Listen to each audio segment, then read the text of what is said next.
میں نے کہا جناب آپ چیف جسٹس آف پاکستان ہیں، اگر پاس والی بلڈنگ میں کوئی شخص یہ کہے کہ ملک میں اور پوری عالمی دنیا میں قانون موجود ہے کہ اظہار آزادی رائے حاصل ہے ہر شہری کو، اور وہ کہے میں اس بلڈنگ میں بیٹھ کے اعلان کر رہا ہوں میں چیف جسٹس آف پاکستان ہوں، تو کیا اس کو ہم تسلیم کر لیں؟ ایسے شخص کو تسلیم نہیں کرنا چاہیے، اس کو قانون کے کٹہرے میں لایا جائے، کیونکہ وہ آئین قانون کی وائلیشن کر رہا ہے، وہ مجرم ہے۔ اگر میں نے کہا اگر پاکستان میں ایک چیف جسٹس آف پاکستان کے ہوتے ہوئے دوسرا چیف جسٹس آف پاکستان نہیں بن سکتا تو محمد رسول اللہ کے ہوتے ہوئے مرزا بھی نبی نہیں بن سکتا۔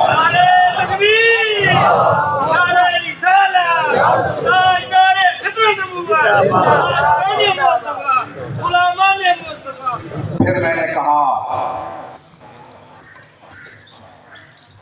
یہ جو مظلوم بن کے عدالت میں آئے ہیں ان سے پوچھو آئین پاکستان کو مسلمان کی تاریخ کو تسلیم کرتے ہیں؟ اگر یہ تاریخ ہی تسلیم نہیں کرتے، جو آئین کے باغی ہیں وہ آئینی عدالت میں انصاف لینے کیسے آتے؟ پھر میں نے یہ کہا کہ ان سے پوچھو 2.25 ارب مسلمان دنیا میں موجود ہیں، 25 کروڑ سے زیادہ پاکستان میں موجود ہیں، تو کیا جو لوگ مرزا کو نبی نہیں مانتے ان کو تو یہ کافر کہتے ہیں؟ وہ خود مرزا لے گیا، اس کا بیٹا لے گیا، اور ان کی گھر والیوں کو کنجریاں کتیاں لکھ گیا، اور اسی وجہ سے قائد اعظم کی نماز جنازہ ان لوگوں نے نہیں پڑھی۔ تو میں نے کہا جو 2.25 ارب کو کافر کہے مجرم وہ ہے کہ کوئی نہیں، وہ ظالم ہے کہ مظلوم ہے؟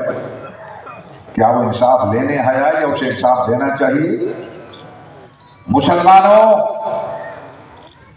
حقیقت حال یوں ہے، میں نے کہا اگر ادارہ کھولنے کی جات کھولنے کی اجازت دی گئی نا تو رزلٹ کیا آئے گا؟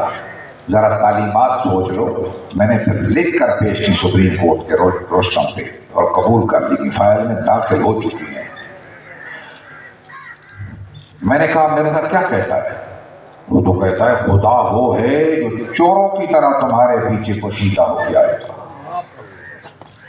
اور اس نے اللہ رب العزت کے بارے میں ایسا تصور پیش کیا جو میں بیان نہیں کر سکتا، صرف رجولیت پہ لے آیا، بیان نہیں کیا جا سکتا وہ جملہ جو اس نے لکھا ہے اللہ کی ذات کے بارے میں۔ پھر کہتا ہے میں نے عالم کشف میں دیکھا میں خدا ہوں، پھر مجھے یقین ہو گیا کہ میں خدا ہوں، میں نے کتابوں کے حوالے ساتھ دے دیے۔ پھر کہتا ہے میں محمد ہوں، پھر کہتا ہے محمد سے بھی آدمی آگے بڑھ سکتا ہے۔ مسلمانوں پھر میں نے کہا اس نے سارے انبیاء کرام کی توہین کی۔ جب میں بیان کر رہا تھا تینوں جج میری طرف بخوبی متوجہ ہو گئے۔ میں نے کہا ان باتوں پہ بھی نگاہ دوڑائی جائے، یہ حقائق ہیں جن کا علم لوگوں کو نہیں، اس لیے ہم نہیں مانتے۔ جو شخص یوں کہے کہ میں آدم ہوں، میں موسیٰ ہوں، میں یعقوب ہوں، میں ابراہیم ہوں، میں یوسف ہوں، میں موسیٰ ہوں، میں عیسیٰ ہوں، سارے انبیاء پہ کل ہاتھ پھیر گیا، بلکہ یہاں تک لکھا تم یوسف کنانی کے پیچھے دوڑتے ہو، میں تمہارے اندر جو یوسف بیٹھا ہوں اس سے زیادہ بہتر ہوں۔ میں نے کہا اس نے لکھا ہے کہ عیسیٰ تو شرابی تھا، اس نے لکھا ہے میں عیسیٰ سے بڑھ کر ہوں، عیسیٰ کی 3 دادیاں اور نانیاں تو زانیہ تھیں، اس نے یہ لکھا کہ عیسیٰ تو میرے منبر پہ قدم بھی نہیں رکھ سکتا۔ حضرت مریم، حضرت عیسیٰ علیہ السلام کی والدہ محترمہ، اس کے بارے میں رومانٹک باتیں کی ہیں، حضرت خاتون جنت کے بارے میں عجیب تصورات پیش کیے ہیں، حضرت شیر خدا اور اہل بیت کے بارے میں کہنے لگا۔